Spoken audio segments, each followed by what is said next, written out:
after reading your work for some time. I'm only sorry that in 4 days I didn't have a chance to read more of it. Maybe at the next convention or time goes along. A couple of other thoughts. I think I understand that you all as cold fusion researchers have been sort of like fish out of water for some time.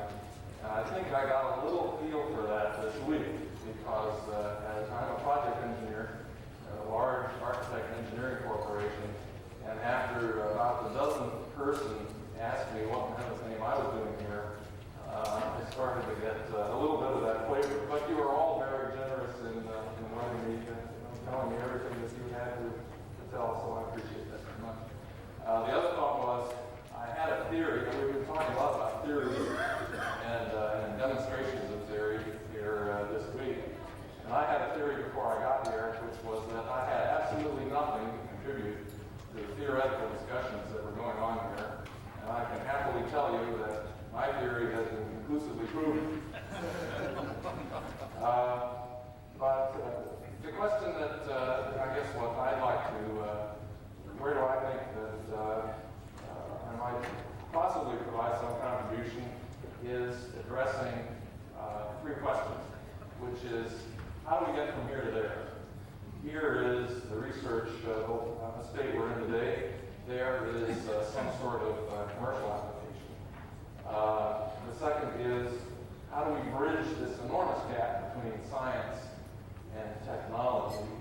And to mix it all into that and make it a little more difficult is how do we get an indifferent industry interested? So that's more or less the subject of my talk. There we go. Which is a development approach for cold fusion. The couple of things. This is a phased approach, which is, I think, the only way that many large corporations, and one like the one I'm in, will become interested, is to get the toe wet and then the foot, and then maybe the leg, and jump in at some point. So the idea is to step-by-step generate information in a way that a corporation likes to see information generated, and then move on to the next step. And since this is the corporate world, a lot of this discussion hinges on money. So money plays a big role in here. Again, the perspective of my talk is from the perspective of a large architect engineering corporation.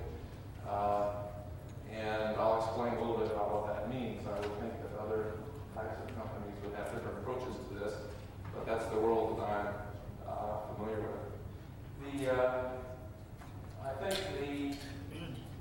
it's very important for a company that's involved in the energy markets presently to find out what is going on, and depending on what they find out, get involved, because the potential impacts are immense. And I'll tell you what those are from my perspective. A couple of premises that this talk is based on. First is that the cold fusion phenomenon is real. I think we could spend the rest of our lives debating that point. And I think there's sufficient experimental evidence that it would be a waste of money to investigate that any further. The second is that certainly from certain types of companies, it wouldn't make any sense for that company to try to reinvent the wheel and redo the experiments that people have already done. The approach that I'm familiar with would be much more one of cooperating with those people who are already doing the work and have invented the wheel already. Let me briefly tell you the outlook of what an architect engineer is. An architect engineer is a company that we don't build machinery, we assemble machinery. From perspective of projects, an architect engineer would design the foundations, the interconnections, the piping, the electrical, the control systems, and a large such corporation would build it also. So that's the perspective, not a machinery manufacturing situation.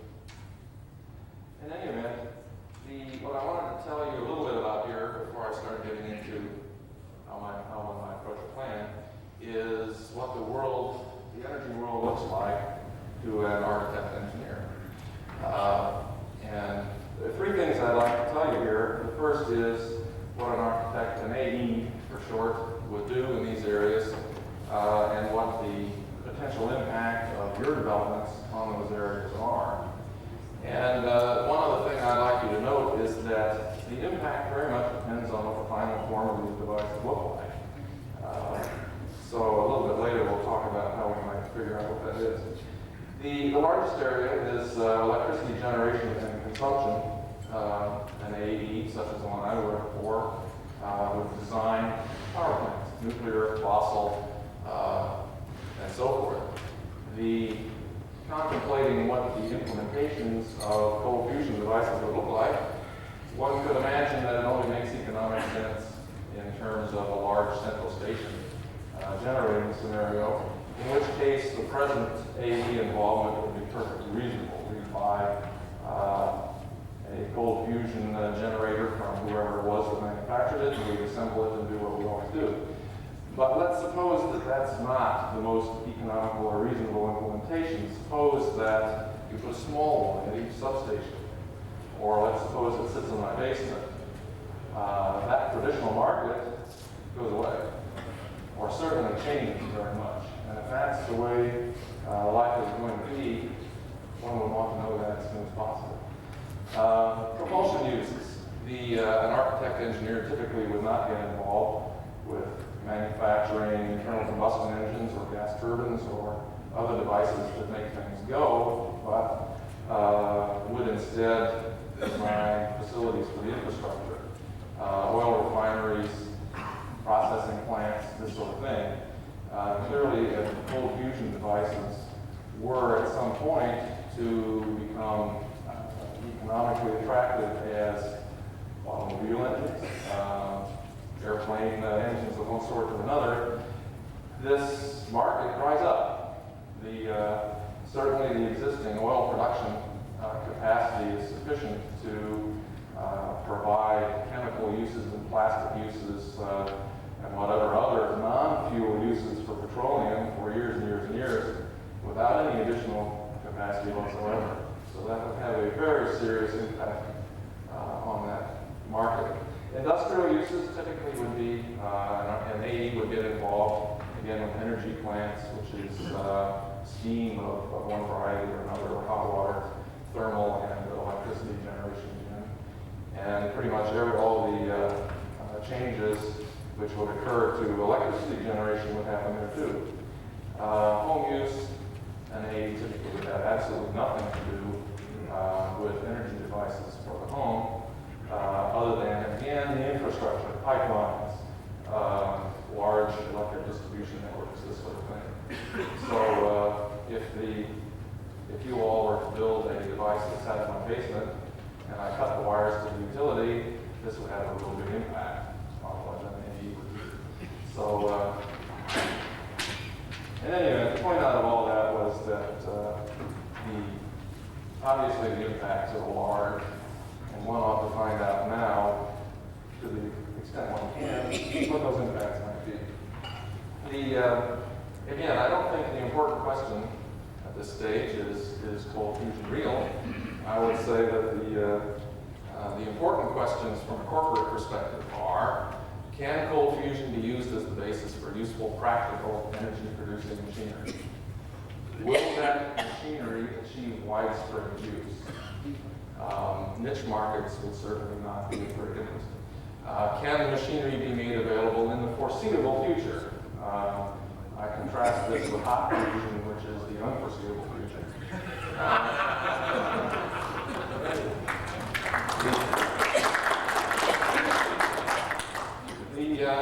And just presuming that those things happen, how can and should the company become involved? And there's no great rocket science in this. Nevertheless, it's a step-by-step approach to try to find out how one will get involved. The first thing, of course, is survey the field. Find out who's doing research, what the results are, what the mechanisms are, what the level of knowledge. There are a number of, as we all know, a number of different techniques which are cold fusion or cold fusion related. To what extent are they developed, and what is known and unknown. I think there is one commercial aspect that relates to this that a company would want to find out at the same time, which is what is the situation of the researchers involved? You know, what's their funding? To what extent would they be interested or willing to cooperate with the larger entity? So that would be the first step, and then an obvious one, I think. The next more difficult thing is to establish the broad parameters of what cold fusion devices might look like. And let me expand on that a little bit. How one might go about doing this, obviously a lot of approximation and extrapolation in this, but I would anticipate for selecting some number of different devices, let's say a heavy water, palladium cell, light water nickel configuration, possibly one of the cavitation techniques. In any event, some such selection. And for each of those configurations, select a device which today produces one of the more successful devices in terms of producing excess energy. Obviously, one wouldn't want to make overly optimistic extrapolations about what one might get someday. We'd like to take a look and see, given the results we're getting today, is it possible that we could turn this into something? Estimating the size of the device is, I would imagine, there examining several different sizes over the range of possible implementations. Again, on the power plant end would be hundreds of megawatt scale. On the in my basement end of the scale, I would be in terms of kilowatts, and possibly something in between. So you could do some sensitivity analysis to what these variations would mean. The next step obviously would be to estimate what the cost of that device would be, which is probably the most difficult step in this process. And I've bubbled over this a little bit. It seems to me that what one could do is take as a starting point some similar machinery in production today and adjust for cost of materials, difficulty of construction, and other such things. One of the things that we don't think about much, but has a serious impact on the economic attractiveness of machinery is the life cycle cost. In other words, what do we use up? Do we melt the targets in some of the cavitation devices? Do they need replacing? Do the anode and cathode materials need to be replaced at some time? In other words, what continuing costs do we have beyond the initial investment of the device itself? Again, we would have to base this, I think, largely on existing machinery with some, oh my gosh, 20 minutes isn't very long, is it? Okay, I'll have to race through this in that case. Given that, one would want to perform some sensitivity analyses to look at what would be the impact of varying, let's say, the rate of excess heat. Is there a minimum threshold at which it works and which it doesn't work? So forth. And we would want to compare the economics with today's sources. The price of installed electric generating capacity has dropped markedly over the last few years, and economic attractiveness is not a given. Estimating the size of the market, clearly one would need to know that if one were trying to make a commercial decision. And we want to establish a timetable for development, which would be some combination of factors, such as how much additional information do we need to generate in order to make this a complete knowledge set in order to manufacture one of these things, and then maybe some other constraints. All right, let's fly along.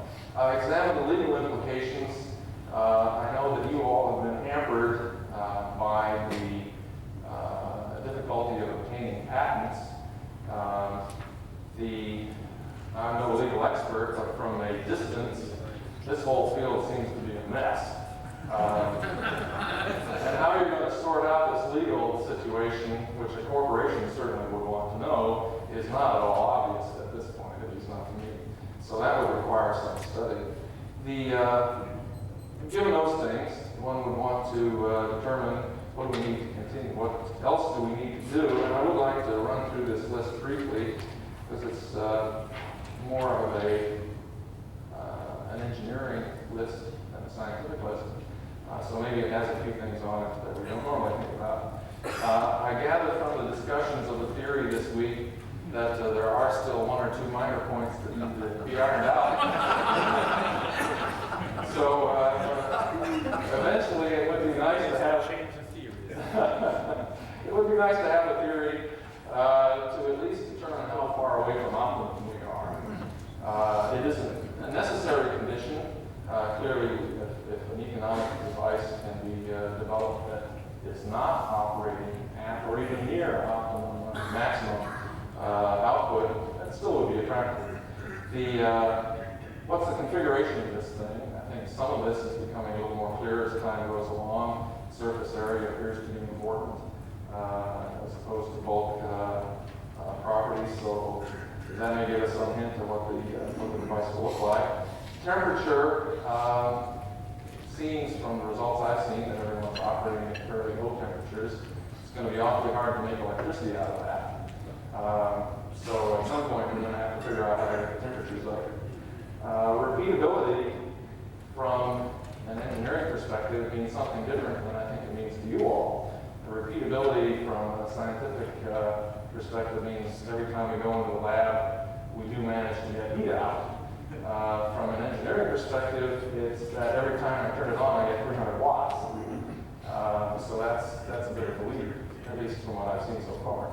It would be nice if we could throttle the device, turn it down, turn it up, get more power out, get less power out, depending on what we're doing. It isn't absolutely necessary, but it kind of limits some of the machines that we might use it for. Radiation, I think I have an opposite view to almost everybody else in the room. The radiation to you folks is good because it indicates that there's a nuclear phenomenon going on. Radiation to me is bad because it means that the Nuclear Regulatory Commission is going to get involved, and this is going to cost a fortune. So, one would hope, from what I've seen, that the radiation levels are quite small, nor does there appear to be the potential for a catastrophic accident like a core meltdown. But nevertheless, this is not an area, experience has shown, where one should count on logic prevailing. So this could be damaging, and one would want to understand that completely from a different reason.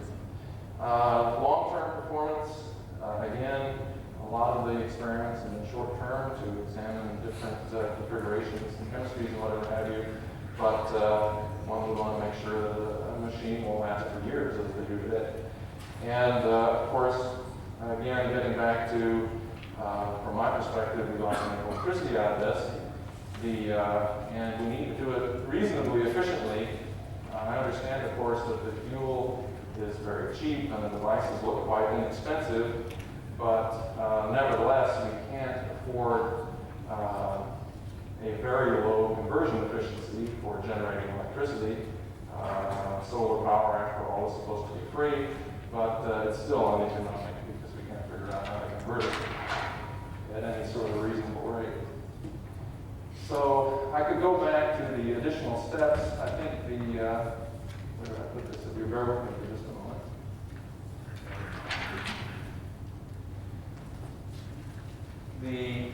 Certainly for a company such as the one I work in,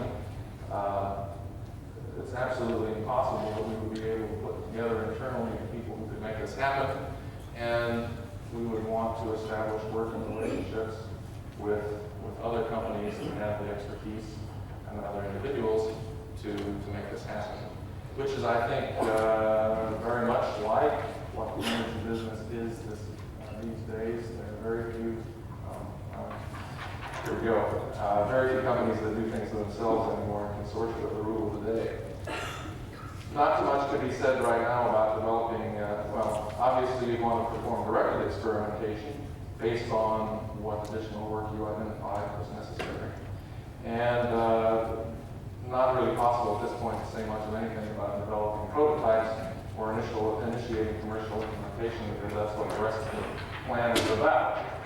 In any event, the last thought is that even if we all got struck by a lightning bolt in a few months and decided that cold fusion was fiction and we were all dreaming, nevertheless, the potential impact on a company that is currently involved in energy markets is too great to be ignored entirely. Thank you very much.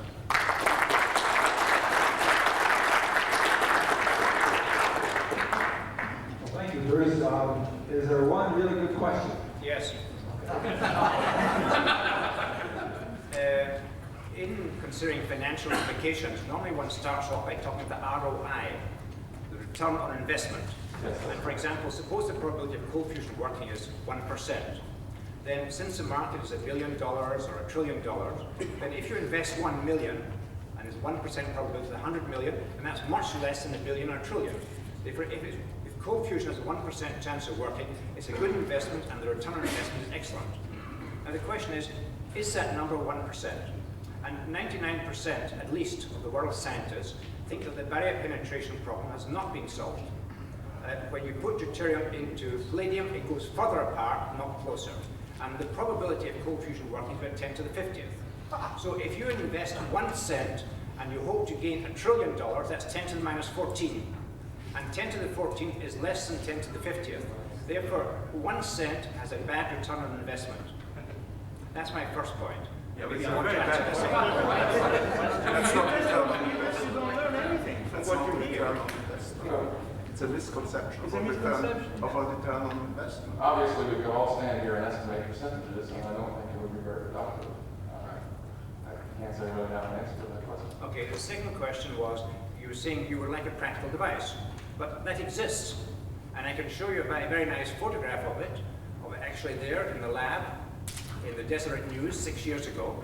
And it was said that this apparatus would take care of all the electrical, of the hot water supply for the family for a year. And it would also boil you a cup of tea. So this apparatus existed 6 years ago. Why don't you ask the gentleman? I'll give you a photograph of him in the Deseret News if you like it. I'm here. Okay. Okay, thank you very much.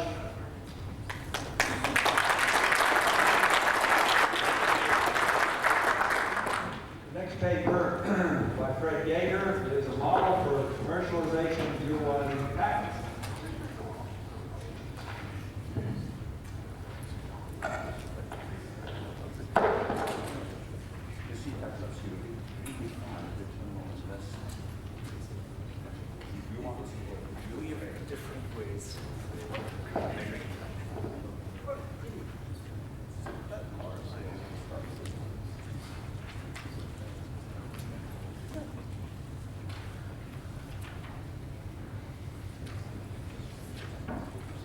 I'd like to talk briefly this morning about the commercial aspects of cold fusion as it progresses along the natural development cycle of going from a science to a technology and someday to working products.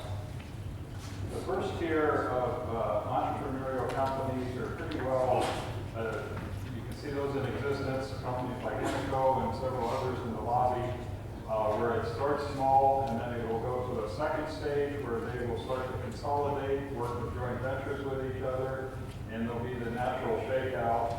And the ultimate third tier of development, I believe, will be large multinational corporations. They have the infrastructure already established worldwide to execute and distribute the type of technology, enforce patent infringement, collect royalties, and that takes a great amount of established resource that the companies today probably could not establish in time. You can see back in '89 how quickly this travels around the world. It's 24 hours and everybody's on the run. And companies like, the smaller ones can't get big fast enough. The biggest impediment is still the lack of firm scientific understanding and the widespread use of demonstration devices. When this gets solved, the obvious amplification and replication will proceed. And the first products will probably be the low heat, maybe 70 to 100 degrees C, and then with increased sophistication, you can get up to the higher temperatures when your materials problems become solved. Looking at the basic development cycle, we use patents as the basic building block. Patents are typically granted to an individual by a country under the concept to increase innovation, that for you laying open your ideas to the public, they will grant you monopoly use of your invention for a period typically ranging from 17 to 20 years. In most countries, patents belong to the owner and they're property, just like real property, personal property. You can sell them, you can assign them, you can license them, but it's your personal property. And it enables you to exclusively determine who may make, use, and sell your invention. Internationally, there's an existing infrastructure in place to facilitate this commercial transaction known as the PCT, the Patent Cooperative Treaty, and also through GATT, the General Agreement on Trade and Tariffs. These are well-established commercial structures that allow patent transactions to take place as far as the licensing and the collection of revenues. And timing is very important with patents. An early priority date gives you precedence. If you come to have the idea first and can get a patent on it, obviously that's yours, and those who come later have to work around that area that you set out within your patent. And you can file early, even though you may not understand why it works or the science. That's why today you have to be involved with patents, even though there's this uncertainty. Once it becomes known, you can't go back in time and file. Just schematically looking at the chain with patents, the first thing, obviously, you get an idea, you conceive it, you should reduce it to practice, get a device, get some data, have the data support and substantiate the claims in your patent, and it's the claims that stake out the turf, that your claim is your own. And when that's granted, that's what your property is. Then go ahead and file a patent, and you generally have 1 year after you file in your home country to decide what international rights you want to file for. So it's a two-step process. And then ultimately, you can hopefully all at the end of the rainbow here benefit from the financial reward of your efforts by selling devices and licenses to your work. And one little footnote, in this, because people are rushing to get in early on patents, we have what's called theory patents, where they kind of go over the second step here of a device and prototype, where you get enough data that you can define it, and that's where sometimes many of the patents run afield, because people aren't getting the data and reducing it. They're kind of just having a theory and filing on that, and that will never work in any field, regardless if it's cold fusion or whatever. What we do is take these individual building blocks and assemble them in a portfolio concept.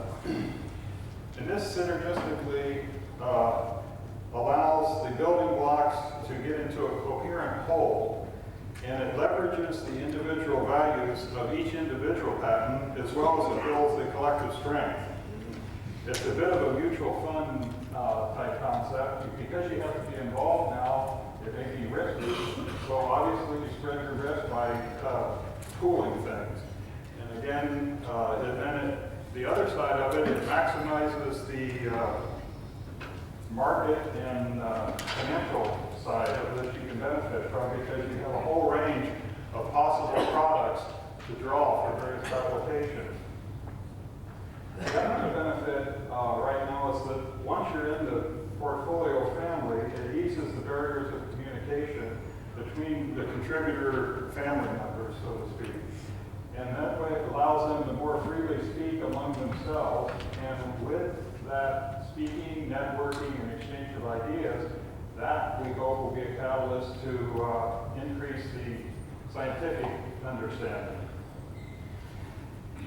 And that would lead to a second generation of improvements, known as CIPs, or continuations in part, that you can add on to the early patents. You want to get an early date and then continue adding to your patent. It's not a one-shot deal. Over a period of time, you want to get successive improvements. And we were formed essentially by scientists who wish to commercialize their inventions and pool their resources to share knowledge and to leverage their knowledge. And many of the founders of Monaco are on our science advisory board and shareholders of the company. It's a privately held company. We're financed by accredited investors and institutions or other commercial entities, but we're not associated with governments or any other, public institution. And our goal is essentially to create a coherent and sane commercial infrastructure to parallel the science.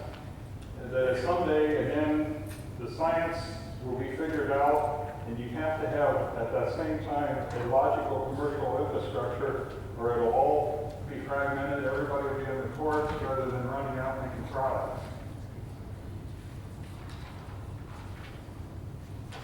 The basic concept behind what we would license from here is that we will be doing non-exclusive licenses, not restricted to territory or function. The basic concept is it's an open architecture type concept where we are simply providing industry with a starting template. We encourage, and I'm sure they will, take our initial patent and in their own individual areas build their privately owned add-ons for it. For example, automakers will take Pons splicing patent application and add automotive patents on top of it. An aerospace company may take it and add their own, but they're all working off the same template. It's the basic engine or the energizer to it. We hope it'll turn out someday to be equivalent to having the, like I said, the equivalent of the patent on electricity. And we maintain our competitive advantage by filing consistently, like I said before, the add-on CIPs to remain on the cutting edge. So you have on one hand the priority dates with the constant improvements. To be accepted into the portfolio, we look at various inventions by 4 basic decision rules. We look at the scientific merit. Does it have some substance? Does it strategically fit a niche where we have a void or something in our portfolio? What are the economic considerations? Is the contributor, is there a reasonable chance for a profit here? And we look also at the priority date and the legal issues of the patent itself, of what condition it's in when we acquire it. And then qualitatively, we look at make sure we have a common philosophy with inventors. You have to have a good personal chemistry so that you know you have the goal congruence, that as you develop, we're going to be your long-term business partners, that we're thinking along the same lines. Otherwise, it doesn't make sense to probably do anything. We currently have over 40 intellectual properties in the portfolio, including some issued patents. And the crown jewel of the whole portfolio is the original von Fleischmann 1989 inventions, where we have the worldwide exclusive commercial rights to those. And the aspect is that by having the portfolio now, it's really like a technological gill net, that if we could just catch 3 or 4 valuable ones, they would certainly carry the freight for others that haven't bloomed yet or may never find commercial viability. But we don't know that, which ones will blossom right now. And the scientific uncertainty over the last 6 years, this quiet period in the commercial side, really has been a benefit for assembling this type of a concept. Because it was quiet, nobody knew values, you can assemble a coherent whole where if on March 28th everybody was instantly replicating this and going, everybody would be filing their fragment patents, and And as I said before, everybody would be spending money in courtrooms rather than in development and products. And by getting ahead of that curve and assembling this, we're hoping it will change the whole way this industry will be born and how it will develop. Because we will be directing more resources towards development than research than fighting. Quickly running through just some of the earlier ones on the portfolio. So I mentioned the original Pons Fleischmann heavy water, the Bush Eagleton nickel light water work, the Liebert Leal University of Hawaii molten salts, the Kucherov Caribou flow discharge, Russia, the solid electrolytes, again, Dr. Samgin from Russia. We're currently working with some cavitation mechanisms that have shown up, the transmutation, again, Bush Eagleton, the iridium strontium work, enhanced energy devices, and then finally the trigger control and conversion devices. This involves anything from the RF stimulation, magnetic pulsing, to thermoelectric converters to help get into the initial products stage. But it's interesting how you see a common, from this perspective, a common thread through much of the science. For example, the current density or loading issues that we have with heavy water, we start to experience similarities when we're in low discharge, for example. And it helps shed light when you can look at things from a total collection. Many of the researchers here are involved in a very narrow field, but this networking, the macro approach, gives a different viewpoint on that. Schematic overview again.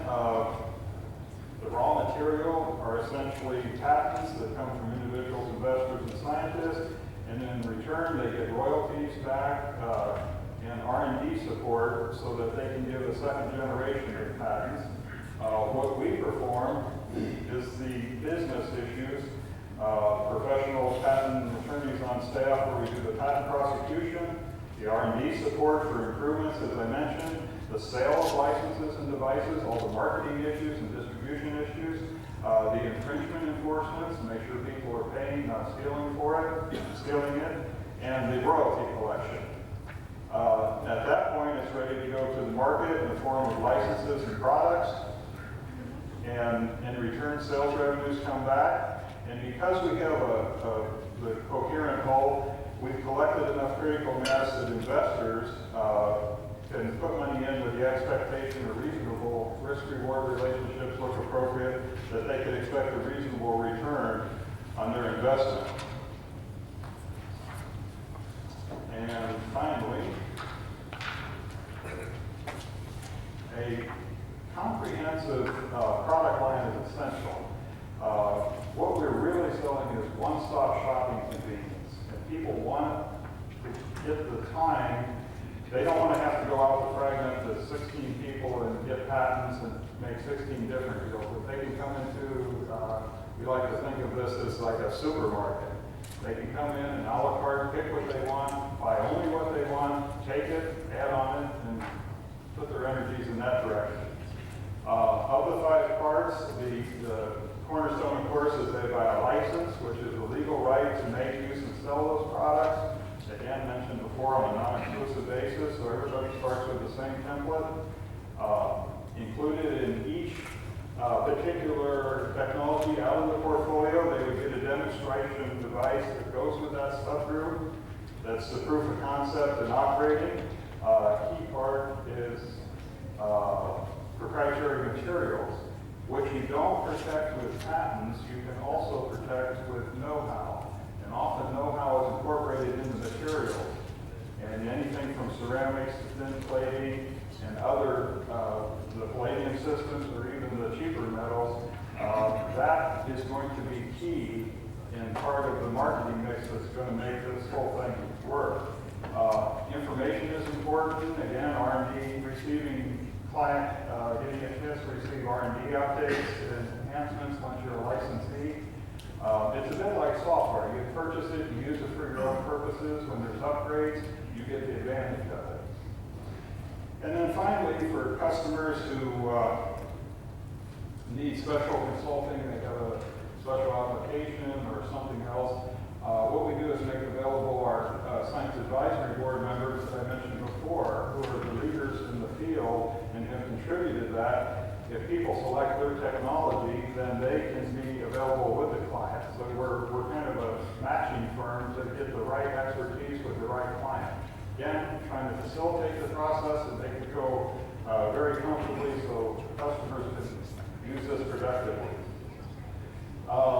We have to have all the elements of our marketing mix correct. As I said, we have to have the right variety, convenience, and pricing. And pricing is important. We can't have it too high where they're motivated to, just again, like the software analogy, where they want to steal it. It's cheaper to buy it and legitimately use it and get the benefit of the product. And the model for this, essentially, it has worked in other fields. The music industry, for example, where you have artists and they have copyrighted material. There's organizations where every time people publicly play music, a royalty goes back to the people that gets paid to a clearinghouse concept like what we have with the portfolio. And we hope to use that same type of thing as cold fusion blossoms. And that's pretty well the quick synopsis. Thank you very much.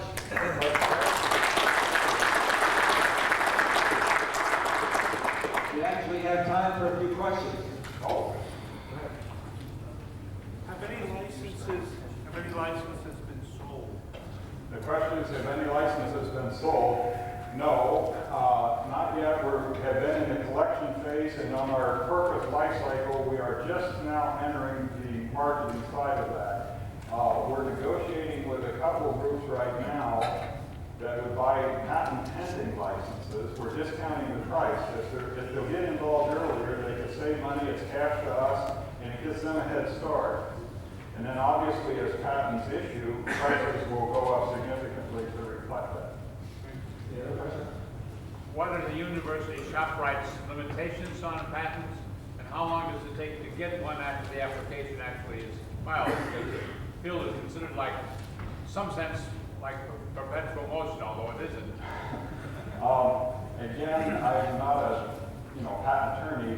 The recent GATT changes have harmonized the U.S. essentially with the rest of the world. The U.S. used to be, once a patent's issued, it was 17 years. I believe now it's going to be 20 years from the time you apply until it goes. So, but that's the kind of legal life that I'm interested in. Shop rights question. University shop rights.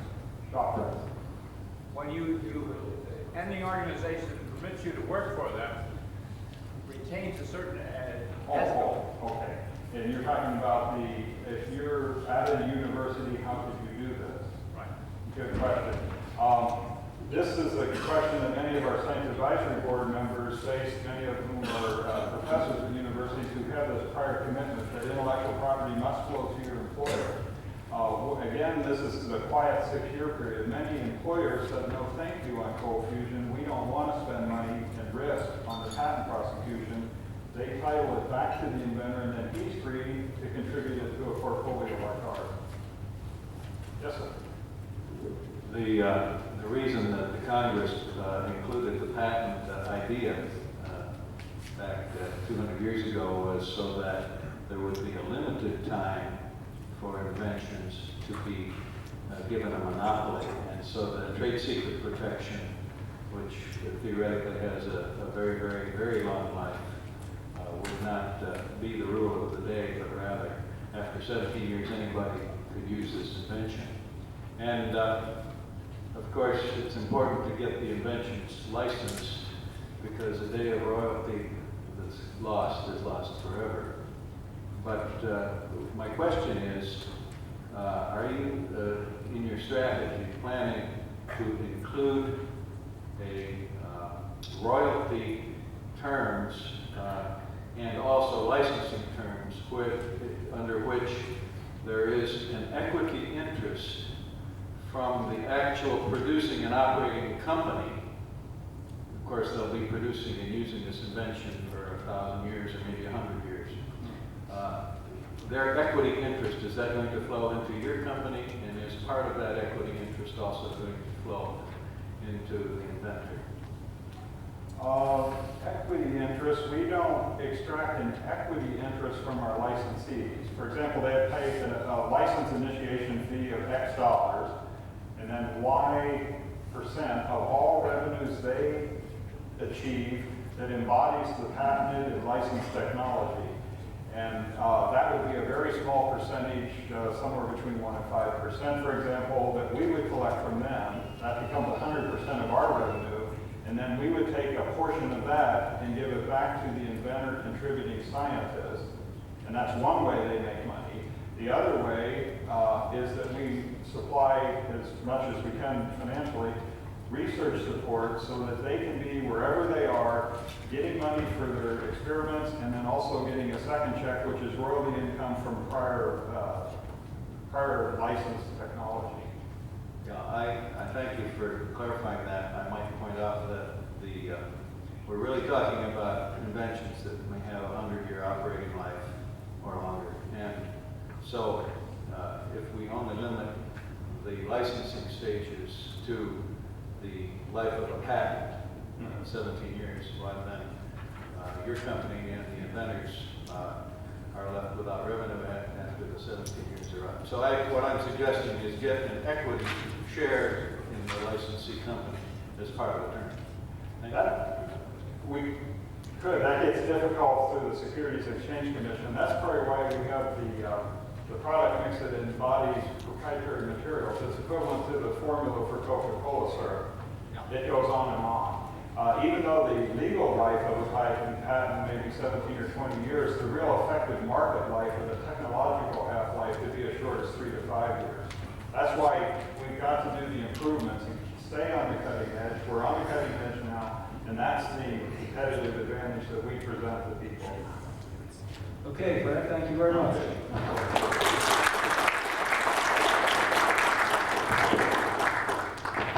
The next paper is Cold Fusion Process, database analysis by Al Fox.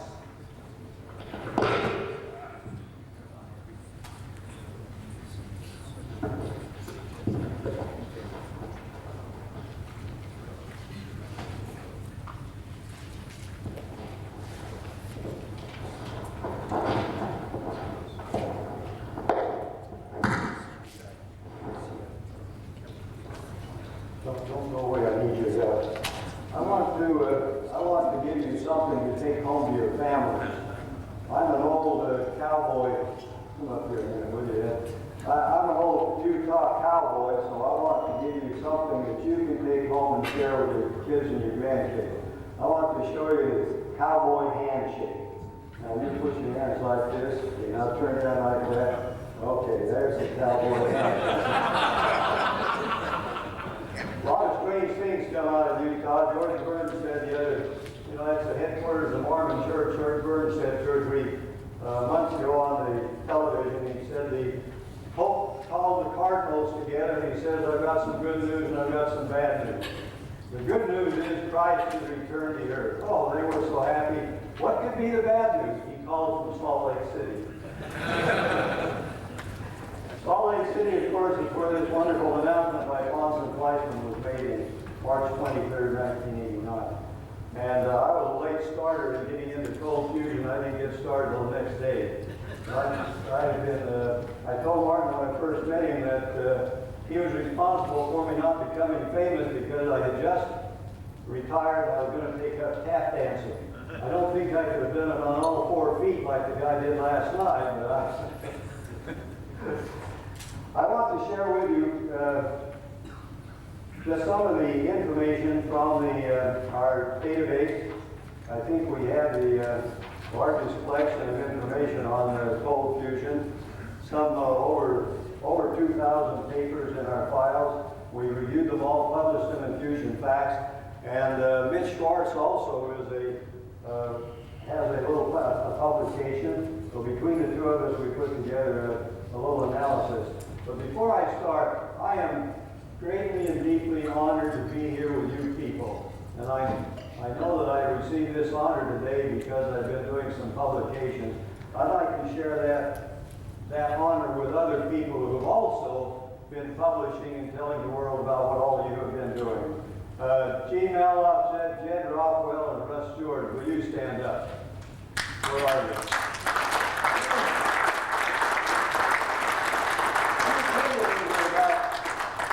You know that these people privately financed and got information to all of the congressmen and all the representatives, including films and copies of publications, to all the members of Congress out of their own pockets to get that information available. You know, if the hot fusioneers had started and said, my goodness, we are scientists, we should recognize new science, let's just take 5% of our budget or 2% of our budget, today they would be heroes. We would have had a lot of things happen. Instead, they decided to attack and demolish cold fusion. And what has happened, there's now a bill in the Senate, or in the House of Representatives, to dismantle the Department of Energy because they haven't done anything. A presidential candidate is also running on the basis of dismantling the Department of Energy. Now that was such a stupid mistake for them to make because they were not enough scientists to be able to recognize that new discovery also has value with old discovery. Let me tell you some more people who have been really helping you out. Carol White, are you here, Carol?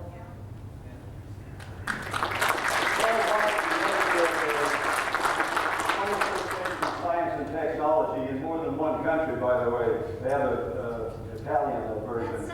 George Miley and J.P. Vigier. There's some editors. George Miley has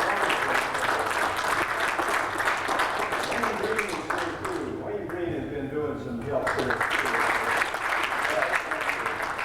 Jerry Bishop isn't here, but he's been at least somewhat helpful in getting things into the Wall Street Journal. All right, we are dependent on you for input. So please send us information. We can't publish it.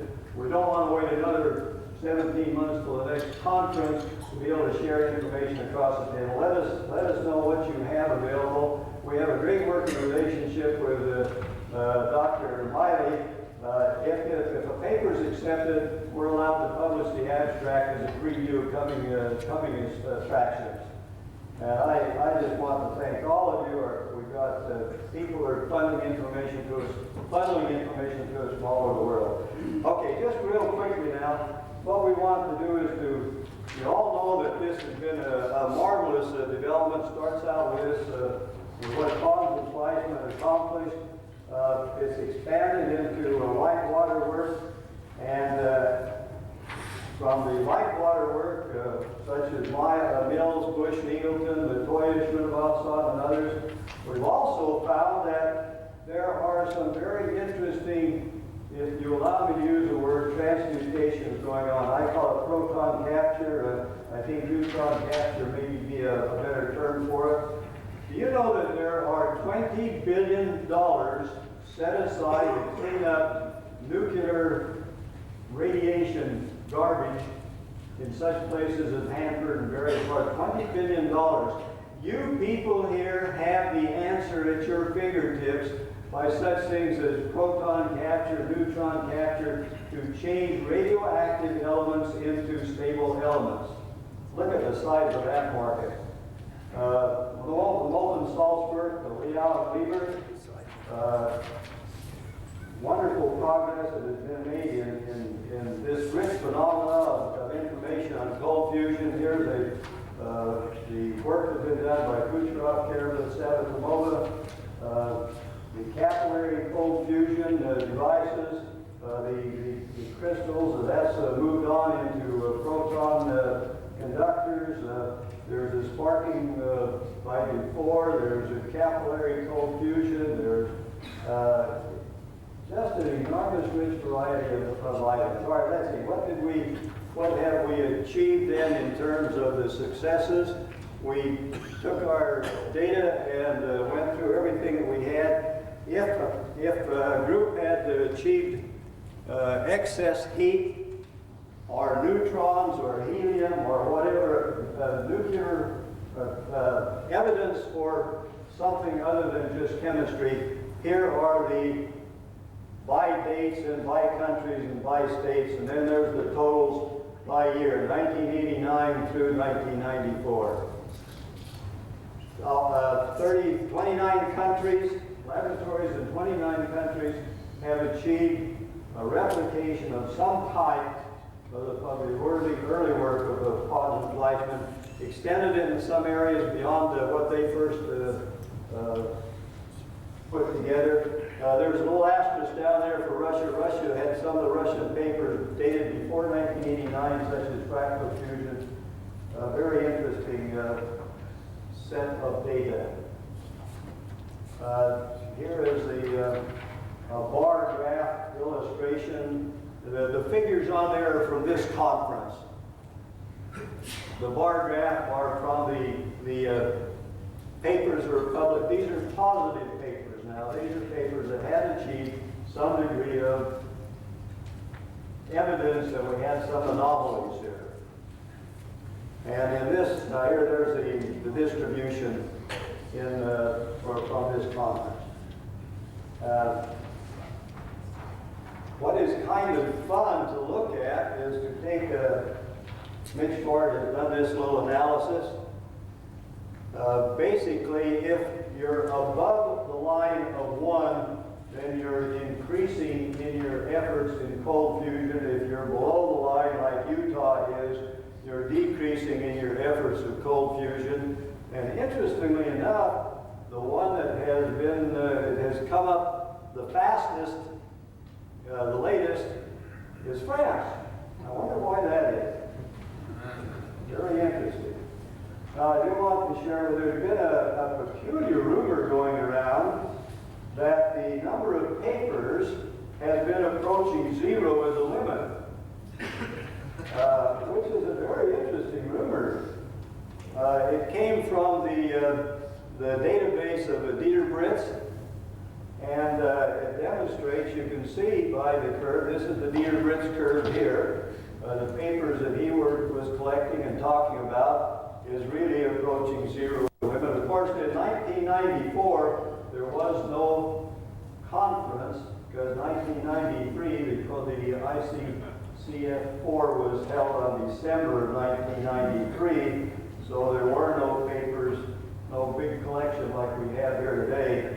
So it really does show a downward gasp in the end of cold fusion.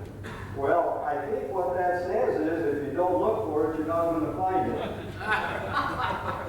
Here are all of the papers that we have collected, over 2,000 papers now, 2,142, and you can see the distribution by year, and the combination of positive papers here are this curve, and of course for 1995 this will probably be about the same number, or probably an increase in the number of papers involved. I've got some. What did I do with it? I've got a copy of that bar graph. Got about 100 copies. If one of you gentlemen have just put some of these on each of let them pass them around. Also, I have a copy, the latest copy of Fusion Facts, the latest copy of New Energy News, and a copy of this paper on a diskette. If you didn't get one out on the table, I've got another 50 here, and you're welcome to them. They're in WordPerfect and ASCII, and now I'll go on to some special announcements. We plan to, Fusion Facts, I believe, has the largest database that we know of. We have it all on computer, everything that's been in Fusion Facts for the past 6 years. We're going to put it online. We're working with some groups now to see which is the best way to handle it. So that all of that information will be available to you. You can search through by any words you want, names of products, neutrons, preparata, whatever you want to search through that database and so on. Oh, wow, he's a good man. I sat at his feet and learned a lot about cold fusion when he was at the National Cold Fusion Institute. I'm still learning. Well, so good for you. Unfortunately, Not many other people are doing that. I would like to suggest to you that many of you are working in a vacuum. I want you to add some energy to that vacuum. It turns out that there are over 400 papers, peer-reviewed, published in peer-reviewed journals about space energy, vacuum point energy, or so on. And Julius Schwinger, Bob Bush, and Bob Bass have all included in their theoretical work on cold fusion the aspect of this space energy. How real is it? Well, I'll show you how to find out just how. I'm going to show you how to sense space energy. It's a type of energy that cannot be detected from a stationary frame of reference, from an inertial frame of reference. You have to get it from an accelerated frame of reference. Take something heavy in your hand and go like that.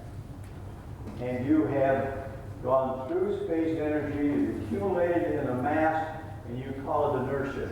A beautiful paper by Harold Putoff showing that the inertia is a byproduct of this zero-point energy, or space energy as I call it. Well, now you know how to make your space energy. Okay, there are some devices that are working on attacking the energy of space. Here are some of them. There are motors and generators that are using ultra-strong magnets and are showing over unity, that is, more energy out than you put in. There are some, I don't that term nuclear shouldn't be there, some magnetic resonance circuits that are electronic circuits, but they work with some very peculiar, highly nonlinear devices such as piezoelectric crystals and ferrite cores, and they're measuring, reportedly, but not absolutely proved, they're measuring as much as 10 times as much energy out as they put in. It's still, the jury's still out on that one.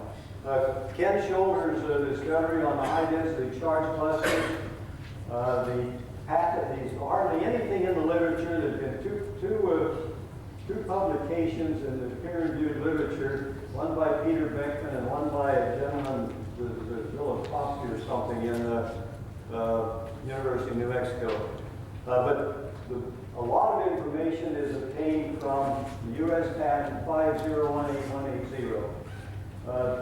These high-density charge clusters are very sophisticated, kind of like a plasma focus device, except the density of the electrons, the charge density in these charge clusters are about 4 to 6 orders of magnitude larger than in your plasma focus devices. They will be an extraordinarily interesting research tool. Thank you. Water cavitation devices. 3 different companies are producing and marketing devices that produce excess heat based on some type of cavitation or bubble forming capability. The Aspen effect is very recent. This year, Harold Aspen has been at previous conferences.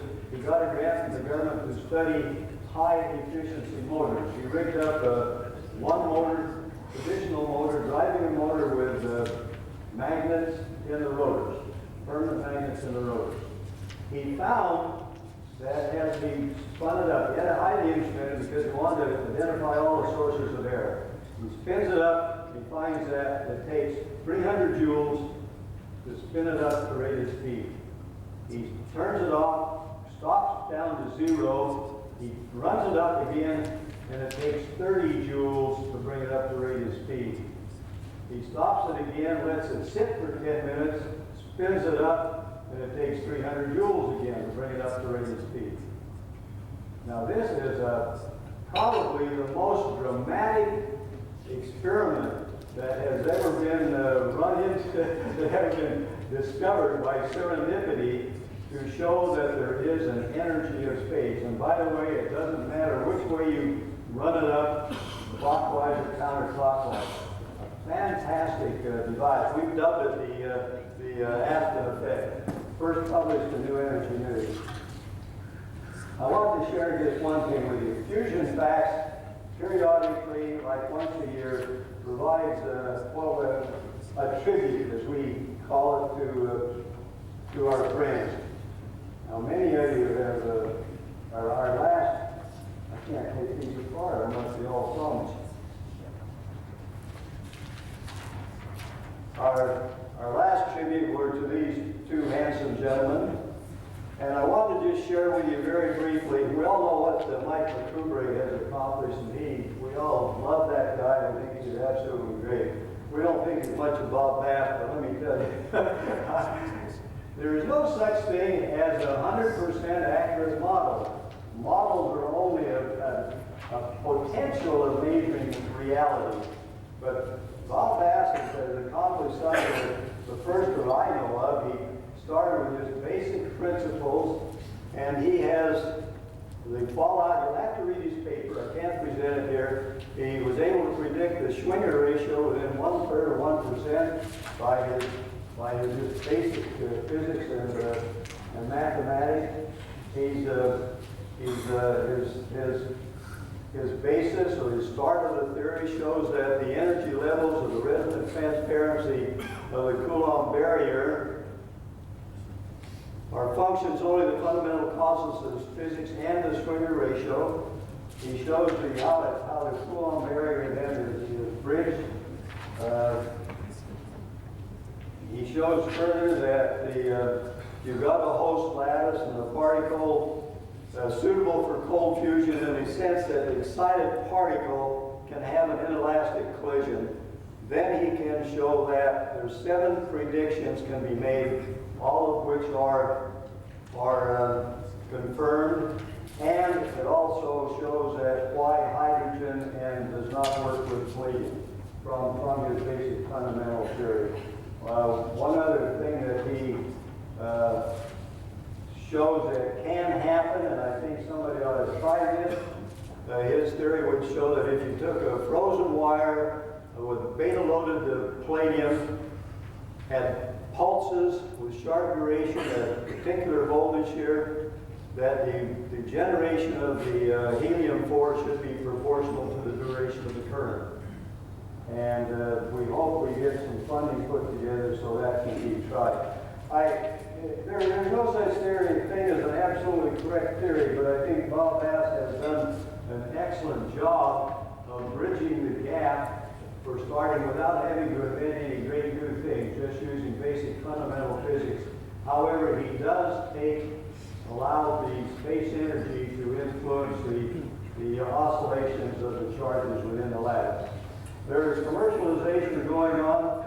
There's a guy from Denver, old Chip Nova Resources. There's a product being made. I've got this last 2 weeks I've had calls from 3 different countries with companies wanting to get involved in new energy. So, gentlemen, you are the people that are going to change the world. The work that you have done has been absolutely marvelous, and I want to give you a great hand in appreciation of all your work.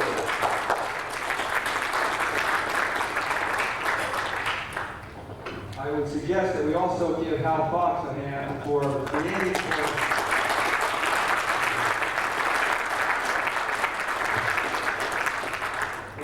for us a very exceedingly valuable resource in his data base that he has made available to the field, accumulated over the years, and for challenging our view of reality in Fusion Facts.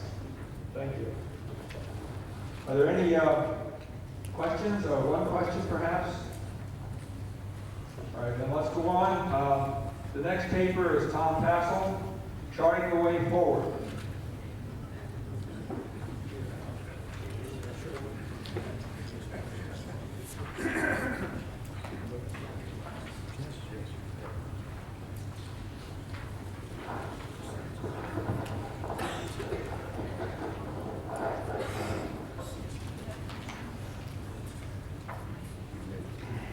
Well, things have changed since I first attended the ICCF-1 in 90 in Salt Lake City.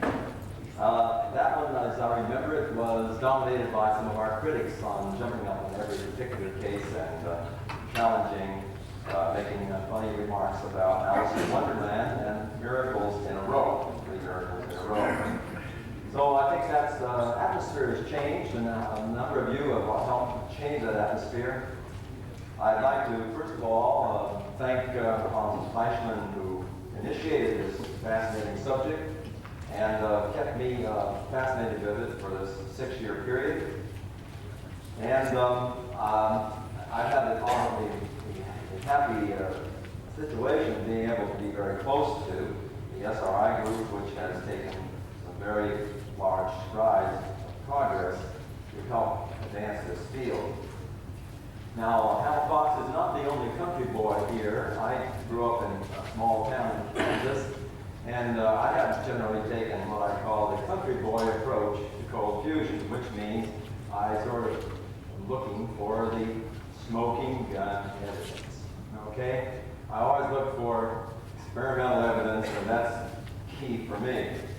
Now, our critics, as you know, think we are dying, if not dead, and that's perhaps the reason why we have so few of them here in this meeting. But I would like to thank some institutions who have maintained what progress has been made at ICE with their support. My own institution, EPRI, has put forward about $10.3 million in that 6-year period, which I've had some influence over about 6 of. And so I think it deserves some thanks for staying the course during this controversial period. There are, of course, a lot of other institutions, and particularly in Japan and Italy, that we have to thank for allowing what has been done to be done. Now, also some individual investigators, I believe, have sincerely persisted in spite of the required sacrifices by themselves, driven by their personal visions of our long-term future and their innate curiosity. Also, some things have changed in this area of collaborative agreements. They're growing in number, and I happen to have been involved with one between EPRI and NIDO, the Japanese company or institution associated with the government of Japan, which is now in place for collaborative work. So why do I personally think that cold fusion is real? In my 40-year career, I've pursued problem solving by looking for situations that someone else has solved and taking a sort of an analog approach. If they could solve it, why can't I? And on our situation in cold fusion, I think we're sitting in a situation much like in the past other people had faced. In other words, a very unpopular subject that threatens existing institutions if we are correct. In fact, I think the debates or the vigorous criticisms that we've received far in excess of what I think is reasonable is driven by the fear of our critics that we are indeed correct. In other words, they are afraid we're right, and they would rather that we would be found to be right after they're gone. So that's my view of why the intensity has been there. And I've asked, for example, Isaiah why he was so strongly opposed, and he says, well, he just hates to see money be wasted in a tight situation. And I said, well, there are lots of ways that people can waste money, and why aren't you fighting them a lot bigger amounts? But he didn't have a good answer for that. Of course. So that wasn't the real reason. Well, I am encouraged, by the way, also a big change since the very beginning in the number of attempts by some people within our group to have a coherent action by us as a group, rather than each of us individually fighting the battle. And so all of the people that we heard just now, Al Fox mentioned, are doing that sort of thing, and we are to be commended. Also, Fred Yeager's attempt to bring some coherence out of chaos in the area of patents. So I would like to acknowledge their contribution. Now, in the country boy approach, I want to, in charting the way forward, make a few observations. First of all, which way is forward? Clearly, if we're not a coherent group, we don't go in a single direction, but in many of them. And the questions I've asked here are sort of questions that you should ponder. I don't have the answers in 20 minutes, but in any case, I'll hit the tip of a few icebergs. Do we reward researchers when they deliver a solid result rather than making it go on for a long time? Now, I've seen that at EPRI over the years on many research areas. We tend to say, well, if you've got a solid result, thanks, you're fired. And, but if they have an ambiguous result, we hire them and keep them going for 10 or 20 years. Now, so I'm just saying, look into your heart and say, am I really trying to get this result, or would I rather study it for 10 or 20 years? All right, is it to prove, is our way forward, to prove that the heat source is a nuclear reaction or reactions? That happens to be my personal direction as I've seen the situation and tried to direct it that way. But if maybe all of us don't really agree with that objective, and maybe it'd be good to discuss it amongst ourselves and agree or not agree, and perhaps if we don't, pick some other direction. And the reason entirely that I picked that spot is that it seems to me the biggest way to convince those with resources to invest in this area, because it proves beyond any reasonable doubt that we have a large energy source potential here that we might actually put forward and change the entire landscape of the energy picture. Now, the reason we could say, well, what's our historic examples of how people have gotten out of the box that we appear at the end? Is this, for example, analogous to Galileo and the Pope? Maybe you should say Galileo and the professors. Well, I don't know history as well, I'm sure. I wish I did, but I'm sure that's quite an involved history. Why, how did St. Paul convert all his critics? It looked like, from my reading of the biblical text, that he did it one at a time, one little church at a time, and he then wrote back to them and encouraged them. How are the high-energy physicists charging their way forward after the loss of the superconducting supercollider? I'm a member of the Physical Society, and if you want to check how they're doing it, check Physics Today. Physics Today has letter after letter, moaning and groaning, wailing and gnashing of teeth about this issue and what they would do about it. So maybe we can learn something from them, since they are in such deep trouble. This is a big matrix, as I've seen it, of possible useful experiments. Hal Fox mentioned some of them. You don't have to believe in all of them to see that it's a big matrix. It will take a big money to pursue it fully for a useful energy source. Maybe during a recession such as we're in now, no evidence will trigger this required investment. However, a proof that we really have a nuclear reaction in cold metal hydrides and deuterides would provide ammunition for pursuing funding on many smaller fronts than, say, the big one in the United States government or other governments. Now, getting down to some more detail, I don't know if this shows up or not. I guess it does. The country boy approach. What do I think? Well, I believe that we have excess heat. I think with a 95% probability, I believe we're seeing it in D2O, and probably with a 75% probability, we're seeing it in the light water systems. That's my own personal view. You can disagree or agree if you wish. Now, that seems to me 10 to 100 times at least any conceivable normal chemical reaction in that small volume and mass of material. Now, the only known reaction energies that are big enough above the chemical ones are nuclear ones. And I'm saying that I don't know of any others simply because none have been demonstrated to me as a country boy scientist. Okay, nuclear reaction products observed have been observed, but they're all too low so far to explain the excess heat by 1 million to 1 million times, except helium, helium-4.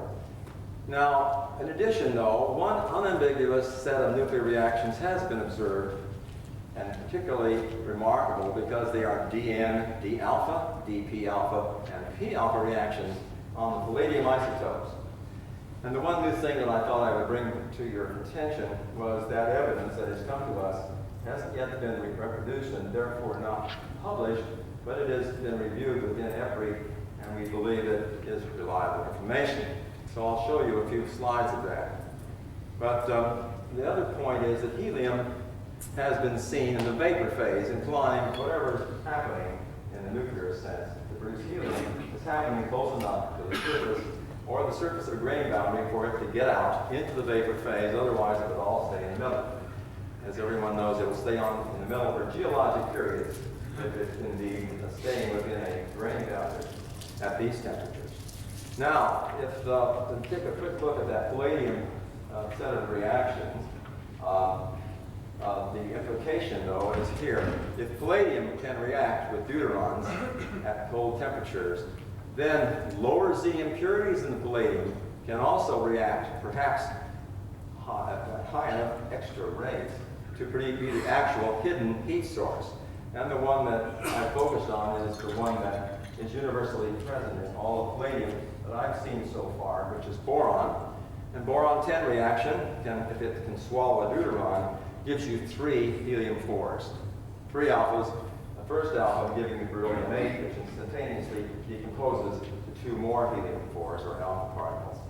Now, I'm going to show you the evidence that convinced me that, indeed, the palladium nucleus is somehow, the deuteron is somehow getting in to the palladium nucleus.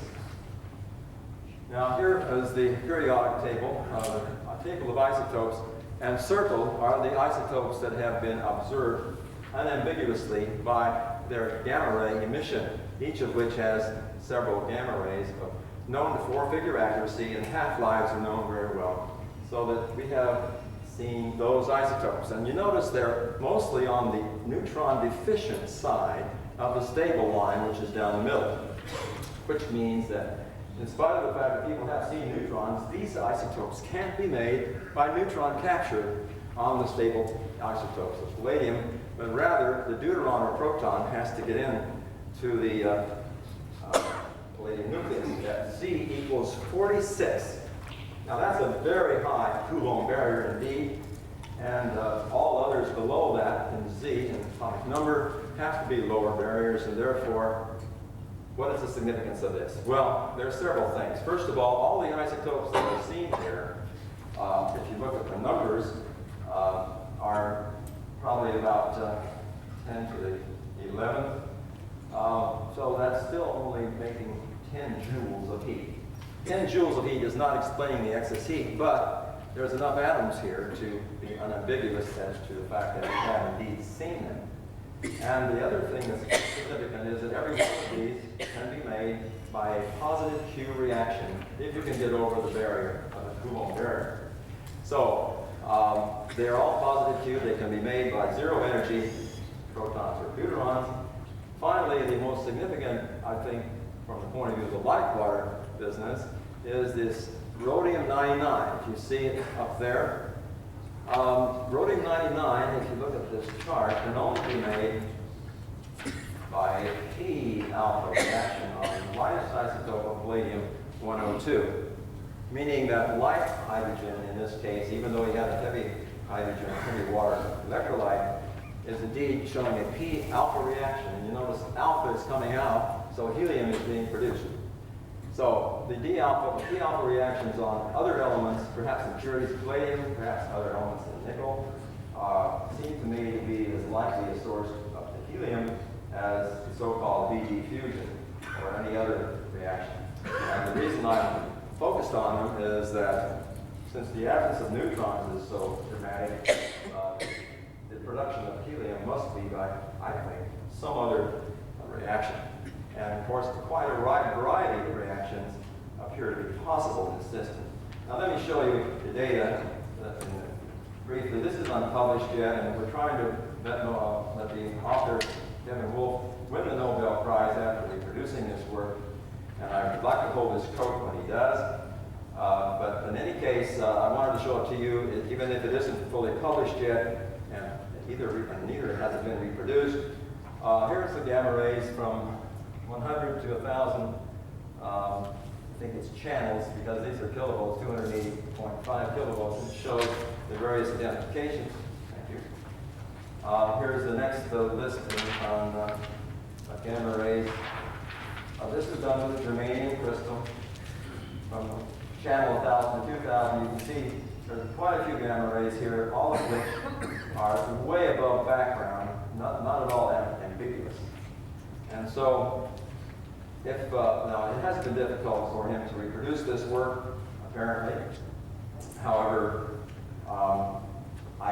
we have, as you know, tried to get him to our meeting in Maui, and at the last minute, under a great deal of pressure, he refused to come, even though he was on the agenda. So I think there are other factors going on, as to, I would call them political in nature, that has tended to suppress this replication and its subsequent publication. But I think Kevin does deserve the credit for having first seen it and reported it privately to PPRI. And finally, this is the final highest energy peak, way out there at about 1,112 kilovolts. All these peaks are highly, very well known from previous literature on nuclear physics. Now, what that says to me is there are lots of nuclear reactions possible in this system, and that we are probably not doing ourselves a service by focusing only on DD and trying to reorient our view as to how that could possibly happen at such distorted degree of change in the channels. Now, to end on a slightly lighter note, I'm a limerick writer, and I had to write a limerick today for the purpose, but before I do that, I wanted to say that I do appreciate also cartoonists, and just to share with you a couple of cartoons that I've enjoyed. Is this Coffee or Cold Fusion Project by the Lockhorns, and well, if you burn yourself, it can't be cold fusion. Anyway, I did make a limerick, and I'm going to offend somebody by it, but don't take offense. I hope a cold fusion critic named Doug moves about all our heads like a bug. At each little slip, he jumps up with a quip, sweeping on any gems under the rug.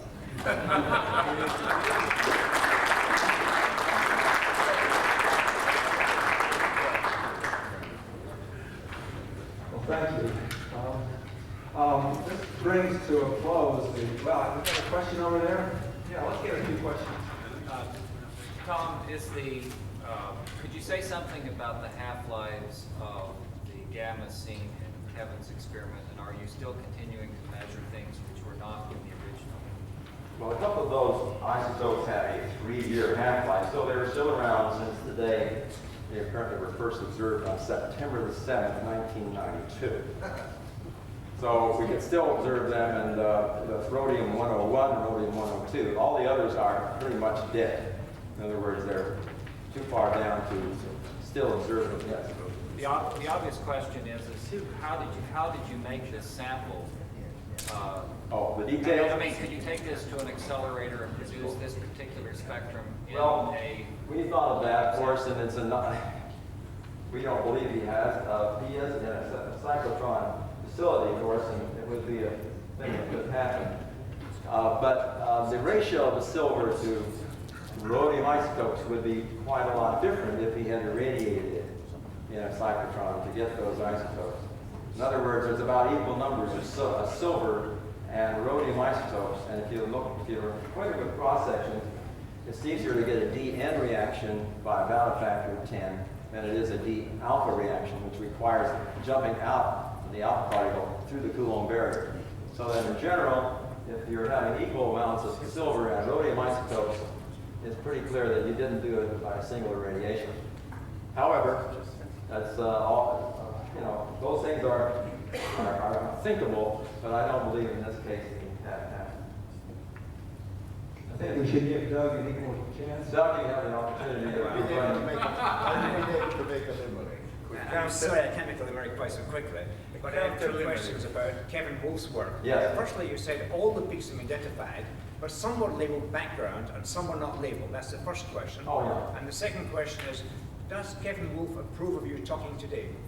I didn't ask him, but he hasn't been communicating with me very much, so I don't know why that is. I mean, last time I talked to him, he said it could be from pressure from various of your colleagues. And what about the peaks, non-identified? I don't know the answer. I would have to check. But we you could privately. saw there are some labeled background, and there are some quite big ones with no label whatsoever. Okay, well, we can look at that. I'd be happy to chat to you about it and go into any detail with you. Fine, happy to see it. Yes. Are you suggesting that Kevin didn't see anything? I did not say that. I'm asking, do you have Kevin's permission to present this No, to but Kevin is not the, you know. I have not published this work by telling you about it. He's not the owner. He's not the owner of the fantasy. Every sponsored the work. Perfect. And we. In fact, you should tell how he got his experiment going, and then everybody. And this is just the propriety of everybody. I mean, this idea. Does he approve of it? I mean, he doesn't have to approve it. Does he believe his own work? All right, then he should say, I'm upset around. Okay, time out. We have a question over here, I think. This guy is a very dishonest scientist, and he should be chastised. I have nothing bad to say about Experimentalists it. make mistakes sometimes, but they don't want it published. Yeah, but then I have a much more come out mundane and say so, The and not tell title of only the talk you is Charting the Way Forward. This is And this unbelievable. is, I think that this is a useful discussion. It has to go on. I'm not disagreeing with that. But This is really how do we dishonest. go forward? I mean, you alluded to a few things like writing, you know, and so forth and so on, establishing some kind of coherence. I'd like to know your perspective on that. I, for example, think we should change the name. I think radiation diffusion is a good thing. Okay, well, how to operate in a coherent manner as a group, as diverse as this, or any other group for that matter, isn't an easy problem. I've run a public office a couple of times, and I know it's a tough problem. I think one way to do it is to form an institution or a nonprofit institution of some kind, and everybody then joins it and agrees to the bylaws under which they would proceed to make decisions as to what would be a corporate decision versus what an individual thing. And they would all have a procedure of voting by which they decided what is our corporate position as a coherent body versus what is my individual wild ideas. And so that to me is the way forward, and perhaps we can do that. I know there have been several attempts at it, but nothing has really come of it of a substantial nature. If you ever observe to raise money for research is another good reason to have such a thing. You could say, well, people could contribute to it and have a research budget, and we could all decide on a voting basis in some way how that money would be spent. Now, you know, the institute that Linus Pauling put forward for doing vitamin C research raises several $1 million a year for people who are convinced of the value of vitamin C. And all he did was set up an institution, and you could contribute and send it out to a lot of people to do it. That's my vision of it. I think that's an excellent idea. I think that it also would bring a point of focus. People would recognize that it's not just a splintered group. I think it's an excellent idea. Thank you. Well, thank you, Tom. Before we leave, I would like to make a comment, and then Martin would also like to follow that with a comment. First of all, to the most important of my comments, I want to thank Martin Fleischman and Stanley Pons and Emily Europe for making this conference a very great success and making us all very enjoyable.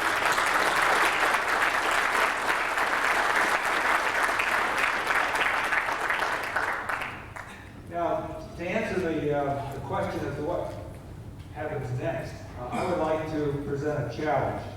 And the challenge would be to make and characterize, identify at least one of the nuclear reaction states, one of the special states of matter in which the nuclear reaction occurs. I mean, we know now that nuclear reactions do not occur in normal manner. You have to go to great lengths to create something special. However, we really don't know what that special material is yet. We know it's not beta palladium deuteride. Yet, that seems to be where a lot of the theories are focused. It's rather like trying to find a very strange animal that we've never seen in a jungle. And we send out people, theoreticians perhaps, to listen for the animal and look at the tracks and make a composite drawing of it. But at this point, we have no idea what it looks like. And yet it keeps changing also. We seem to have more than one of these nuclear reacting states. So I would suggest that one way forward would be to focus on identifying, characterizing at least one of these states so we know what we're looking for. Okay, that's my challenge. And Martin, would you like to add yours to it?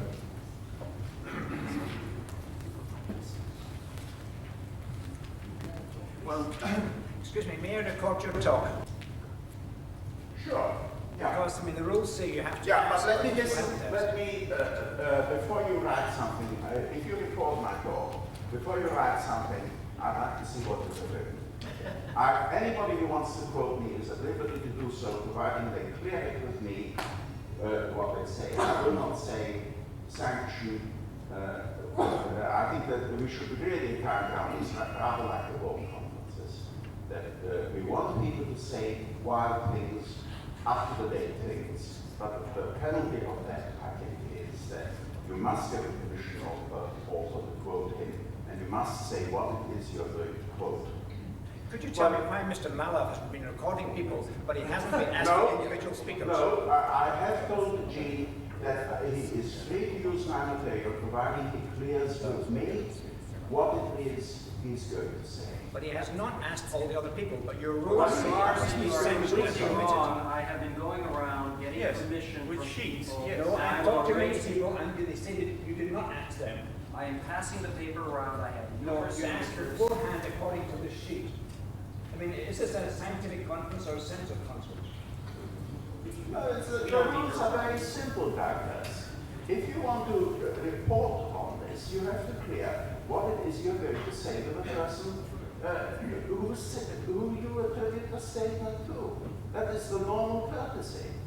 It's not going beyond normal courtesy. You can't just say somebody said something if they haven't said it. That's not possible. Well, I wasn't going into the rules and regulations. I wasn't intending to say anything whatsoever about this. I was just going to, the original intention was just close this meeting with conclusions. I think I'm just sitting next to Giuliano here, and I made a quick count through the program. I think it would be invidious to single out particular contributions which I have found especially interesting. But I will tell you, there are 8 contributions at this meeting which I found intensely interesting and highly stimulating. Now, for 3.5 days, that's pretty good going by my reckoning. Now, we are bound to, of course, have to listen to things which we disagree with, which we are not particularly interested in, but that's the penalty. And I think we are trying to get together a useful format for this conference. And as a sort of outgoing organizer, I would urge you to communicate your ideas with the members of the International Advisory Committee to see how we can make this conference more successful. Let me point out, you go back to what I said at the beginning, and which is obvious to you, we've gone to a single stream format because people didn't find parallel sessions very useful. The penalty for that is that the program has been too crowded. Now, I think that one of the most useful ways of communicating information is for people to meet around the posters. It's the people who are interested in the posters who will come and discuss them. But I think we must, my own thing is we must make more time available for the poster discussions. We should decrease the number of oral contributions further. We should give a few people the chance to give a careful expose of what their saying, and we must have more time for discussions. Now, discussion sessions in the oral section. Now, I would like to just sort of somewhat key on to what we had in this last session. I think my impression is that the subject is getting more academic, that the subject we're working in is getting more academic. Now, there are very good reasons for that. Many of us here in the room know that there are very interesting developments which have not been presented at this meeting. And I think there are good reasons why they have not been presented, and I think this is a trend probably going to continue in the future. I hope it won't continue for too long, but it is something we have to recognize. And that means really that the subject area is rather similar to many other subject areas, that there are many people who come to listen to have personal conversations and up to the point to see what the academics have, especially the industrially oriented people, come to see what the academic people have to say. Now, many of these academic studies are done at a low cost by young people looking around the room. I think we are too old. I think we must take some steps to encourage the younger people to come, to facilitate the young, make facilities available to them to come. Well, anyway, this is all off the top of my head. Well, I want to say thank you for coming. I hope you have found this meeting useful. And I do urge you, once again, to get in touch with the members of the International Advisory Committee to make your suggestions how to make these meetings even more useful. Let me just say, the next meeting, October, we don't know the exact date, October 1988, in Sapporo, Japan. 1996. Back to the future. Back to the future. October 1996 in Sapporo, Japan. And we hope to work with you there.